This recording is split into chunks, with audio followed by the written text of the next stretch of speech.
अस्सलाम वालेकुम रहमतुल्लाहि व बरकातहू। दोस्तों उम्मीद करता हूँ सब ठीक होंगे। ये डॉक्टर जाकिर नाइक हाफिज़हुल्लाह ताला का एक क्लिप सुन लें जो कि उन्होंने डॉक्टर इसरार अहमद के बारे में उन्होंने अपने वर्डिक्ट दी है, उन्होंने कुछ वाक़ियात बताया। ये वीडियो सुने फिर आगे बात करते हैं।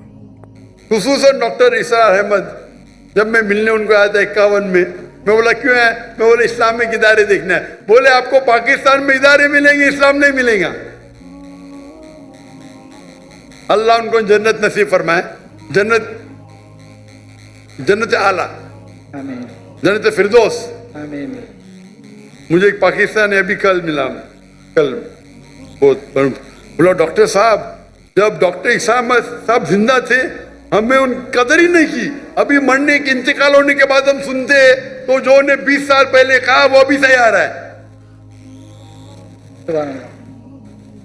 पाकिस्तान के बारे में तो छोड़ो, हिंदुस्तान के बारे में डॉक्टर इसरार अहमद कहते थे बीजेपी 2 सीट है, वो हिंदुस्तान को रूल करेंगे।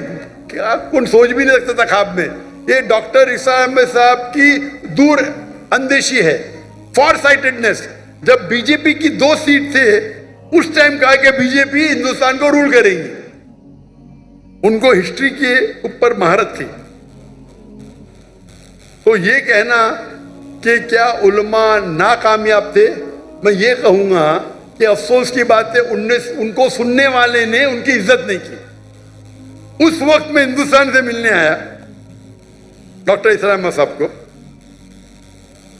और उनके सारे कसरे ली, और उस वक्त भी मुझे 3 चीज करते डॉक्टर इसरार अहमद साहब। एक होता है कि तफसीर कुरान, तर्जुमा कुरान पढ़ते थे, कुरान को दावत को फैलाते थे।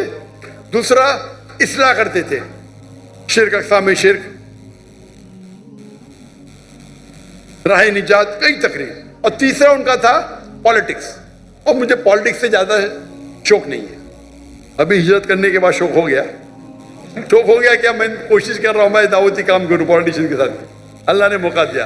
अभी जब मैं सुनता हूं डॉक्टर इसरार अहमद साहब क्या कहते हैं, उस टाइम में उनके कैसेट कुरान के ऊपर थे, फौरन सुन लेता था। अगर इस्लाह के ऊपर सुन लेता था, पॉलिटिक्स, मैं तो पॉलिटिशियन नहीं हूं, थोड़ा सुन लेता था, बंद करता था। अभी मैं सुनता हूं तो उनकी दूरअंदेशी, फॉर साइटेडनेस इतना है कि 95 में कहा जो हिंदुस्तान में 20 साल बाद होगा।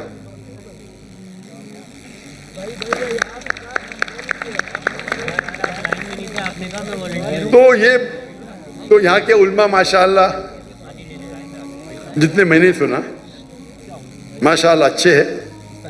वो अफसोस की बात है कि लोग ने कदर नहीं किया उनका। तो आपको ये देखना चाहिए कि जिनके पास हक है बात करने का, आप बात करो। अगर यहाँ का माशरा तय नहीं है तो ये सिर्फ उल्मा की जिम्मेदारी नहीं है, सारी उम्मत की जिम्मेदारी है। जी तो नाज़रीन, आपने क्लिप सुना है। इसमें असल में एक भाई हैं जिन्होंने सवाल किया कि जो लोग पाकिस्तान का जो मुआशरा ख़राब है इस वक्त, इसमें उलमा इकराम का किरदार कितना हद तक है, इस तरह का कुछ सवाल किया होगा। मैंने भी पूरा नहीं देखा ये पूरा। उनका आपको पता है वो एक लाइव सेशन चल रहा है उनका, और क्वेश्चन आंसर भी होते हैं वहाँ पे। कराची में भी मौजूद है, अभी नेक्स्ट उनका इस्लामाबाद में है विजिट। तो भाई ने पूछा कि उलमा इकराम का क्या किरदार है इस माशरे में। तो उन्होंने फिर डॉक्टर इसरार साहब के बारे में बताया, और एंड पे उन्होंने आपने सुन लिया कि पूरे लोगों का काम है, हर मुसलमान का काम है जितने पाकिस्तानी के मुआशरे को बेहतर करें। ये नहीं है कि कुछ दीन का काम कर रहे हैं तो हम लोग अपना काम कर रहे हैं, नहीं। अगर कोई दीन का काम कर रहा है, कोई अच्छी बात कर रहा है तो उसकी बात सुनो, अमल करो। इस्लाम के ऊपर अमल करना हमारे ऊपर फ़र्ज़ है। अगर आप खुद को मुसलमान कहते हैं, अगर आपने नबी पाक सल्लल्लाहु अलैहि वसल्लम का कलमा पढ़ा हुआ है, कुरान पे आपका ईमान है, नबी पाक सल्लल्लाहु अलैहि वसल्लम की रिसालत पे ईमान है कि आप सल्लल्लाहु अलैहि वसल्लम आखिरी नबी हैं, और अल्लाह पे यकीन है कि अल्लाह एक है, उसका कोई शरीक नहीं है, तो भाई आपके ऊपर फ़र्ज़ है नमाज़ पढ़ना, आपके ऊपर फ़र्ज़ है माँ बाप से हुस्न सलूक रखना, आपके ऊपर फ़र्ज़ है हराम कामों से दूर रहना, गुनाह कबीरा से बचना, लोगों को नेकी की दावत देना, बुराई से बचना, ठीक है। रमज़ान के रोज़े रखना, 5 वक्त नमाज़ें पढ़ना, हज ज़कात। अगर आप अमीर हैं तो आपके ऊपर ज़कात भी लगती है, मतलब अगर आपके पास मोर देन 7 तोला सोना से ज़्यादा आपके पास है, 7.5 तोला सोना से ज़्यादा अगर आपके पास सेविंग है तो फिर आपके ऊपर ज़कात लगती है। और आप साहिब हैसियत है तो आप हज के लिए भी जा सकते हैं। लेकिन ये 2 जो चीज़ें ये बहुत ज़्यादा अमीर लोगों के पास होती हैं। मतलब नॉर्मल बंदे के लिए तो इतना आसान है, सिर्फ फ़र्ज़ नमाज़ पढ़ ले और अल्लाह के रसूल पे ईमान रख ले, और तीसरा रमज़ान के रोज़े रख ले, और बाकी कामों से सब्र करे। उसके पास ना माल है, उसके ऊपर हज जो है अभी फ़र्ज़ नहीं तकरीबन हुई, फ़र्ज़ तो है लेकिन उसके पास है जिसके पास इस्तात है। अब कर्ज़ा लेकर या भीख मांग कर अगर आप हज पे जा रहे हैं तो मेरे भाई اس کی دین میں کہیں اجازت نہیں ہے کہ آپ بیچ دیں اور آپ حج کے لیے پیسے جمع کرنے کے لیے آپ پتہ نہیں کیا کچھ کرنے کو تیار ہو جائیں. تو یہ کہیں پہ مجھے نہیں ملتا. اس لیے میں جو یہ کہتا ہوں کہ حج بندہ وہ کر سکتا ہے جس کے پاس استطاعت ہے, ٹھیک ہے. اور زکوٰۃ ڈیفینیٹلی وہی دے گا جس کے پاس پیسے ہوں گے, جس کے پاس سیونگ ہوگی. تو اسی کے ساتھ اجازت ملتے ہیں نیکسٹ ویڈیو میں. جزاک اللہ خیر. السلام علیکم ورحمۃ اللہ وبرکاتہ.